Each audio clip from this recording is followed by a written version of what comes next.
with the Director General des Impôts. Then we're going to have the Raw Bank, Bengold, TFM, GCAMI, the Chamber of Mines, Sokimo, and then Mukeli. As you can all see, it's going to be a pretty tight schedule. I hope that all the presenters will stick on the time so we can finish early and be back into your other programs. Comme vous pouvez le constater, le programme est assez chargé. J'espère que les présentateurs font... Ce petit déjeuner constitue une plateforme qui va permettre aux différents acteurs de la République démocratique du Congo, dans différents domaines, les opérateurs miniers vont échanger sur différents projets et leurs expériences. Je vois que nous sommes accompagnés par la banque, la Rabobank particulièrement ici, et j'espère que tout le monde va tirer profit de cet échange. Merci.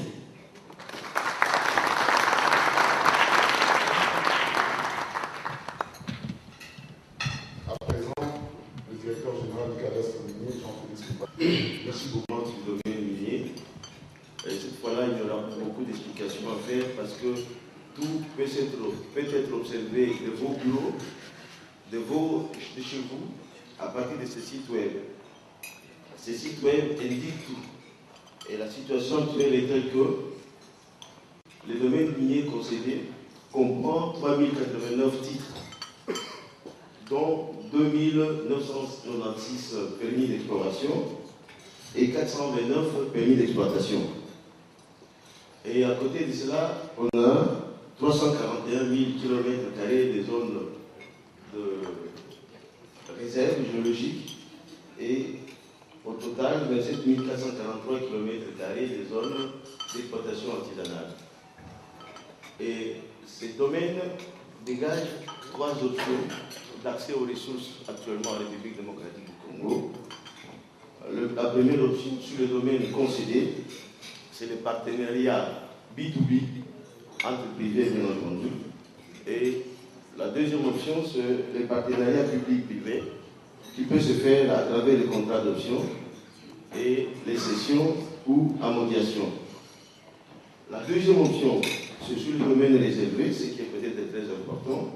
Ça va se faire dans le cadre d'abord d'un partenariat stratégique qui consiste à un accord d'exploration entre l'État et le privé sur quelques zones d'exploitation, zones de recherche géologique choisies par le gouvernement, et aussi éventuellement l'association d'État-privé sur des actifs qui sont documentés et connus.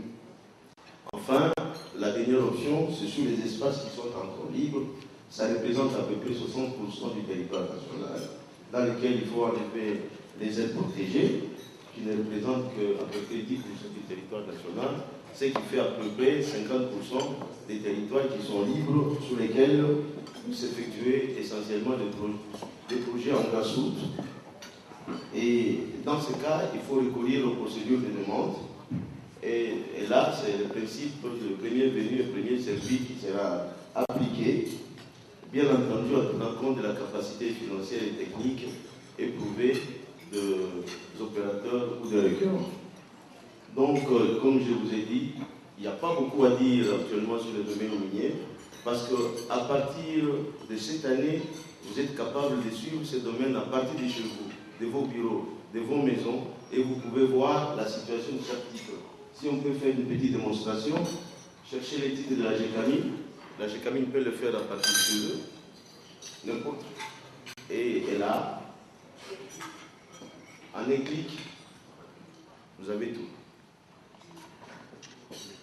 Et si vous choisissez les 1059, en un clic, vous l'avez. Et en cliquant là-dessus, vous pouvez connaître son statut. Voilà. Je vous remercie, chers amis.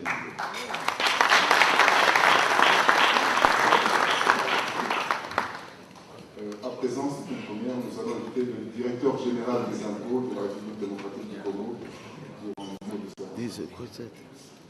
Merci. Bonjour, la première, c'est que le premier point, c'est que l'administration fiscale congolaise est engagé à pouvoir accompagner tous ceux qui développent le projet lié à la République démocratique du Congo.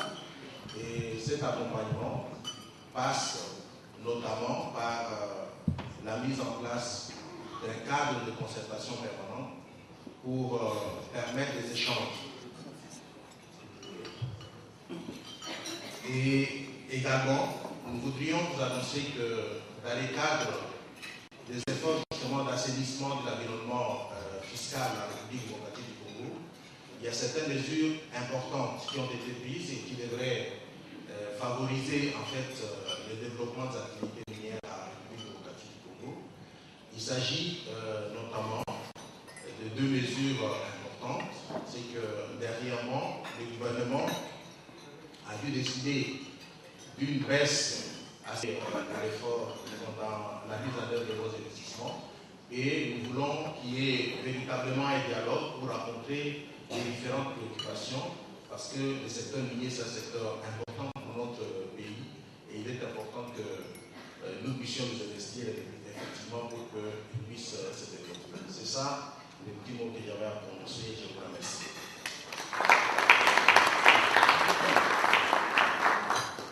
Merci, monsieur le directeur général de l'impôt. Je vais passer la parole maintenant à monsieur Olivier Duterme de la Robanque. On peut mettre la présentation. Excellence, monsieur l'ambassadeur, mesdames, messieurs, bonjour. En quelques mots, une présentation de la Robanque. La Robanque est une banque qui, de par son actionnariat et le groupe auquel elle appartient, plonge ses racines loin dans l'histoire du Congo, mais plus récemment, c'est une banque qui en soi a été fondée en 2002, à un moment charnière de l'histoire de la République, et qui, depuis cette époque, accompagne littéralement les agents économiques dans leur développement et leur croissance. Et cet accompagnement s'illustre et se traduit aussi par le développement de la banque elle-même, comme vous pouvez le constater. Forte croissance, mais avec une attention toute particulière réservée au ratio prudentiel de la banque, ce qui fait de la Robanque une banque solide, une banque solvable, une banque liquide et une banque qui maîtrise parfaitement ses risques opérationnels et qui les couvre. C'est une banque universelle, elle s'adresse à la clientèle des entreprises, des grandes entreprises, des miniers en particulier, mais c'est une banque aussi qui s'adresse aux particuliers et qui accompagne littéralement le pays aujourd'hui dans le déploiement de la bancarisation. C'est aussi une banque qui s'adresse au segment de la clientèle privée. Concernant plus spécifiquement les entreprises et les miniers, je qualifierais le service que nous offrons à ces entreprises de service bancaire intégral, clé en main, non seulement en termes de financement des activités, en termes d'intégration des outils de gestion des miniers avec nos systèmes informatiques, mais aussi en termes d'assistance au payroll et au paiement par voie bancaire des employés, des ouvriers et des sous-traitants qui travaillent avec les entreprises minières, et ce point, comme vous le savez, est actuellement particulièrement important. Service relatif aux licences d'import-export également, et un outil de banking online totalement transactionnel, parfaitement sécurisé, répondant à tous les standards les plus sévères en la matière. La banque, pour revenir à sa clientèle retail, s'est fortement développée ces dernières années et met un point d'honneur aussi à se caractériser par un développement dans tous les services qui peuvent offrir une valeur ajoutée à ceux-ci et en termes d'innovation également. Notre stratégie consiste à pouvoir assurer en permanence un service de proximité. Vous allez le voir avec le déploiement du réseau d'agences qui a caractérisé la banque ces dernières années, non seulement en termes d'agences, mais aussi en termes de guichets avancés et de présence sur les sites lorsque la demande et l'intérêt des clients le requièrent. Voilà une cartographie du réseau d'agences, 34 agences fin de l'année 2012. 8 agences vont être créées en 2013. À cela, j'ajoute que nous avons un parc aujourd'hui d'une soixantaine de distributeurs de billets et il aura quasiment doublé à la fin de l'année 2013. un des points capitaux de la stratégie de la banque est d'assurer aussi une mise à disposition permanente, à tout moment, à tous nos clients, de toute liquidité nécessaire. Autre point fondamental, c'est les partenariats que nous avons mis en place avec les organismes internationaux et parmi eux les plus prestigieux. Très important car qu'il s'agisse de partenariats avec la Banque européenne d'investissement, avec la Banque mondiale, avec l'Agence française de développement. Ces partenariats non seulement sont un gage de l'honorabilité et de la solidité de la banque en soi, mais aussi ils nous permettent de développer des programmes d'action spécifiques avec nos clients et d'assurer un funding de la banque à plus long terme. Voilà, j'espère ne pas avoir excédé le temps de parole qui m'était imparti et je vous remercie pour votre attention. Excellente. Je vais demander aux prochains intervenants. M. Bristow est déjà là. TFM. Thank you very much and good morning, ladies and gentlemen. Madam Minister, thank you for again sponsoring this. Just a quick update from us at Kibali. As you know, we're building one of Africa's largest gold mines in northeastern Congo. You can turn move on the picture. We're very far advanced now on our way to producing our first gold at the end of this year.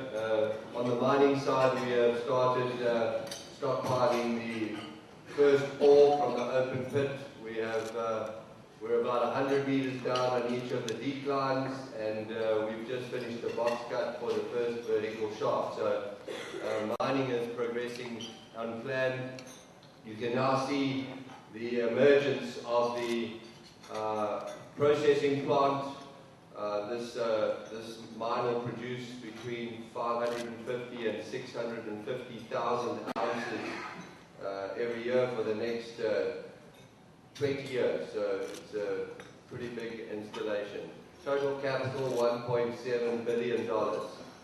And this is the first of 4 hydropower stations to support the mine. Hydropower is important to make sure that the mine is viable going forward because we need the lower cost energy to be able to process the ore economically. As you know, we are busy with the relocation plan, relocating 14 villages, 2,000 families from the footprint of the mine to a new model city. It's the biggest relocation program that mining companies undertaken in Africa, and each family gets a house at least 50% bigger than what they had, and also a title deed, water and electricity. And we're also building schools, colleges. We're relocating 17 churches, including the main Catholic church infrastructure. We're still on track to produce gold by the end of this year. I think many people thought we could not do this in a country like the DRC, and in particular in the northeast of the country. And I think with the cooperation that we've had from all aspects of the Congo, including government and particularly the regional and local authorities, we've been able to keep the project on track. I think to finish off, 2 things. This is my pet subject about we all come and come to Indaba, have a good time, make promises, but we hold the responsibility of developing Africa's natural resources for the benefit of all stakeholders. And sometimes we forget that we're just custodians of our investors' money and our nation's assets. And we, in Congo particularly, we get full support from the government and senior members of the bureaucracy, but we still run foul of those people who don't want to just apply the law, and they want to use the law to extort additional payments. And I think we as senior executives in the mining industry and in the governments and administration need to work towards that, because that is a big key to attract capital or chase capital away. So I would urge all of us to continue to work to be more transparent and more focused on delivering value for our stakeholders, which include the communities and the peoples of the countries in which we operate. And finally, ladies and gentlemen, this is an indication of our forecast for the next 5 years from Kibali. As you can see, we are planning to ramp up production particularly quickly. In 2014, our guidance is to produce 550,000 ounces, and it will be the first major gold mine to be developed in that region for a very long time. And all I can say is that we're very excited about the prospectivity in the region, and as we said in Katanga last week, we believe that we're opening up a new frontier in the Congo for mining up in the Province Oriental, and we believe that if we all work together and attract additional investors in that region, Province Oriental will start competing with the base metal mining activities in Katanga. Thank you very much for your attention.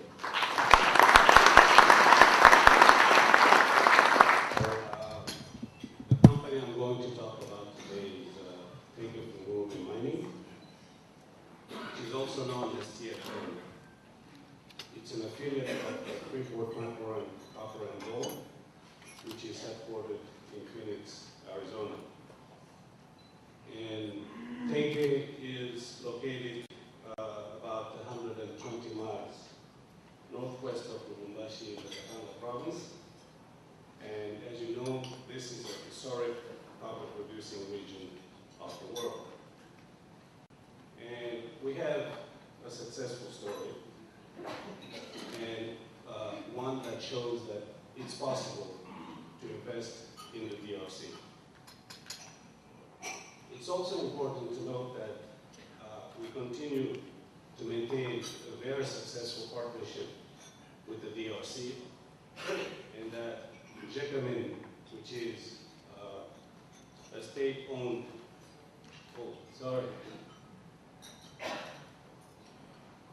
Gécamine, which is a state-owned company, holds 20% interest in TFM.